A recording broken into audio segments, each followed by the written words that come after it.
The first thing is you got to understand that you have it in you. Everybody has that in them. You know, in them.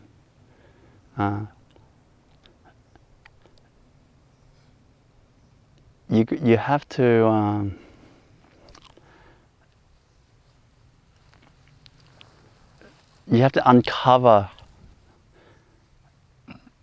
uncover what's on the top layer so that you can like feel that, see that, experience that in you, that lion, that fearlessness, that, because in you got to uncover that top layer, you know, and that top layer is your is really the illusions, you know, all the illusions. I love how in conversation with God, like there's a book, Oneness, not Home with God. No, what was the book called? Communion with God. Communion with God, beautiful. Communion with God, where God spells out all the illusions. I don't know how many, 15 or whatever, roughly. All the illusions, you know, the illusion of lack, that you don't have enough, so you won't share. You got to hoard. You got to make sure you have enough for yourself. The illusion that you don't have enough.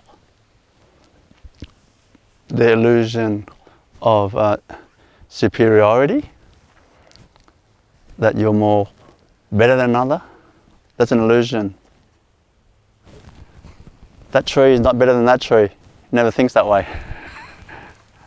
Like, that's an illusion, you know.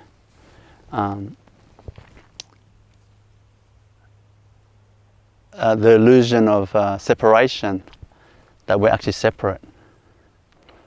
If you want to know what the illusion feels like, every time you're lonely, know that you've experienced that illusion.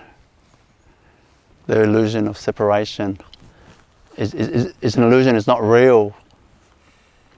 Like it's a program, you know.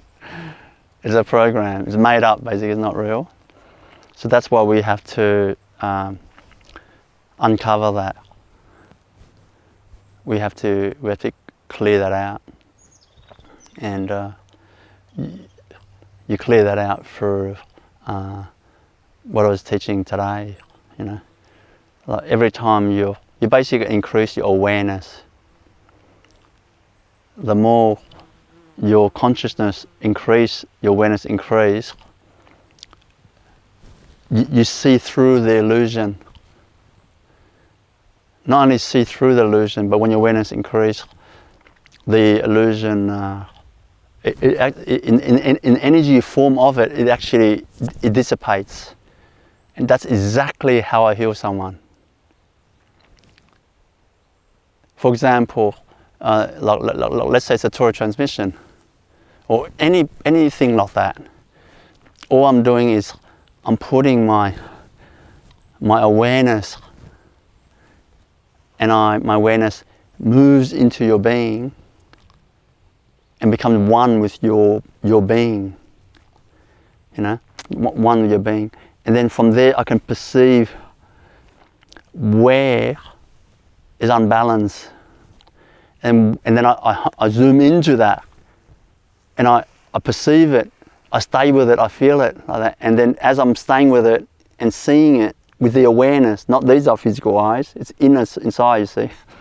Then suddenly when the awareness goes there, suddenly the energy, it dissipates and thins out, and it disappears. Eventually it disappears, if you can't stay there long enough. So just that alone tells me, like experientially, not philosophy, that when your awareness increases, and then therefore you can, when it increases, you can control your awareness, you see, which means you can put your awareness, you can shift it to where you want to focus on. And wherever it goes, it dissipates the illusion. And that illusion manifests itself in this energy form. And that energy form is held, it becomes the energy form, lower vibration, by our these made up ideas, concepts, these made up ideas, concepts like this. So in short, we have to purify, we have to clear, there's two angles, we have to clear these conditioning, there's conditioning, we have to clear that, but through spiritual practice, and then at the same time, through spiritual practice, we can come from another angle by increasing our awareness. Like that's why I was showing you the walking meditation. You're just literally aware. When I say focusing on the physical sensation of your foot on the ground, all you're doing is you're using your awareness. You're putting it there. You understand? You're kind of just learning you're learning to hold your awareness like this. You're learning you learn to hold your awareness. So the more you increase your awareness in that way, so for example, like let's say a person has to make a speech in front of many people and they freak out. That's because they don't understand awareness. They got no idea what's happening to them. It's a situation and they freak out. That's all they know. They don't know that actually what's happening is, okay, the situation says this is really important. I have to do well. I don't want to make a fool of myself. And I don't want people to judge me badly. Oh my God, you're already petrified after that. You understand what I'm saying? You basically scared yourself. You understand what I'm saying? You'd actually scared yourself with this made up thing. Well, I don't have anything like that. Because I had it before. Remember I was saying about Toastmasters? I was all nervous. But that's been cleaned out, purified through my awareness training increasing, through just like meditation, through meditation, through awakening love in you, because when you awaken love in you, that also destroys the illusion. When there's more love in your heart. And the easiest way to awaken love is actually just express kindness, compassion to others. And when you do that, it kind of awakens the remembrance of that you're loved, and then that will also destroy the illusion. So, in short, it's hard work. In short. So,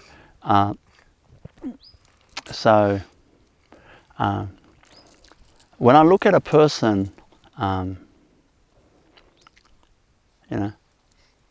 see, when I look at a person that, for example, with fearlessness, my first question is, or my first observation, when they say, I want fearlessness, is how much they want fearlessness.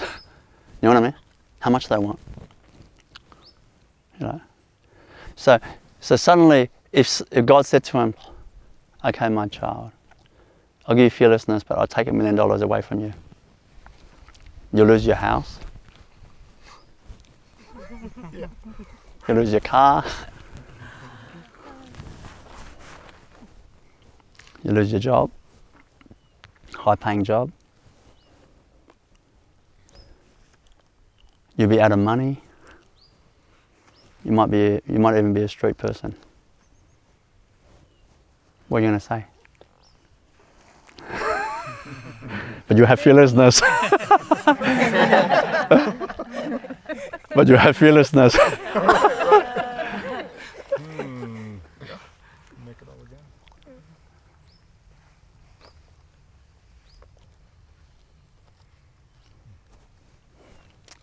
again. You make it all again. That's true. That's true. That's true. But suddenly when you bank, you see $1 million, next day is 0, would it hurt you? You know? You know? Will you think twice? Because if you think twice about it, God won't do that. God will not do that deal. Because God is a clean deal maker. If you hesitate, no deal. Like that. So the first question asked is, how much do you want that? How much, you know? Like that. And then the next thing is,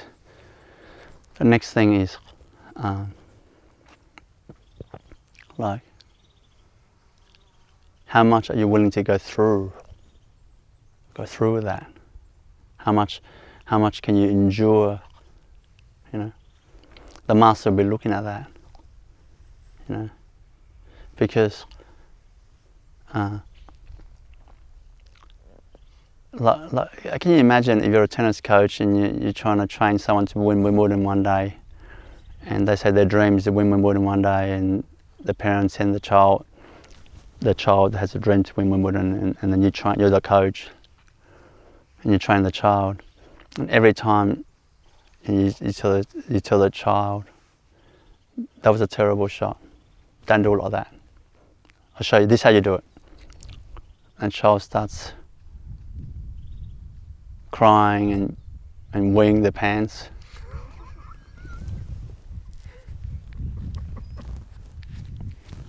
Will the coach say it again and again?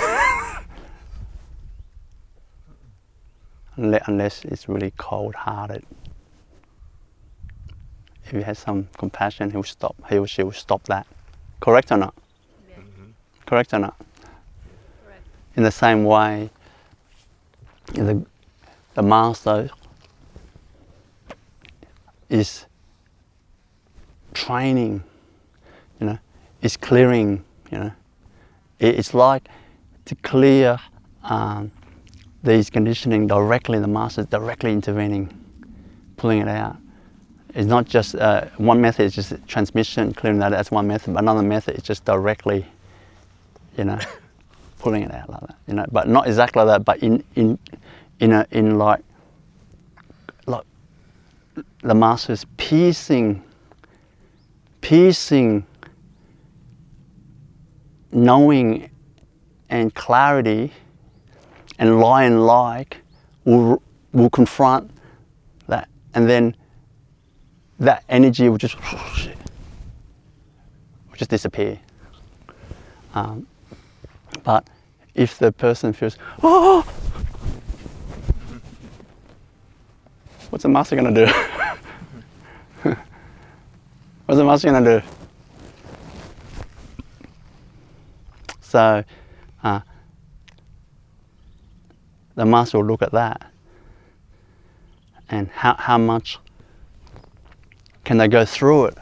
Can they go through it? You know, like what do you think? Like a lot of say, so because I like tennis, watching tennis, and say, well, I watch like Grand Slams and that, and when they win the last championship point and they win the Grand Slam, oh man, like they just fall over, particularly the first one. They fall over on the ground, and they'll look at the coach, look at the team, they'll look at their family, and just like, they start crying, just tears. What do they cry like that? You understand? Because of what they've been through.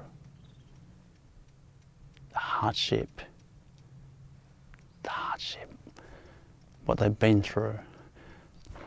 The coach pushing the player, pushing, you know, until the player can't handle no more and becomes rude and all that. And then that relationship, and then they get over it, and training again more, and all that hardship, you know. In the end, the result shows. They look at each other, oh my God, it's worth it. The hardship, they're just like tears. You know? It didn't happen just, it didn't happen just like kind of easy, you know. My darling, you know, you can improve the shot. Do it again and again. You do that as well. The master does that as well. But that will not be enough. If the tennis coach only used that method, that child will never push to the level of championship level, never. Like that. You know? Never. You know? So, it's hard work. It's hard work. Yeah. That's you know it's hard work because very few people you meet are fearless. And God will know our heart, know when we're ready, know when each person is ready, and every person will be ready one day. You know, when someone offers you $1 million, $1 billion, you won't even have a heartbeat increase. You know, because you know the price of fearlessness, the value of that is so much more.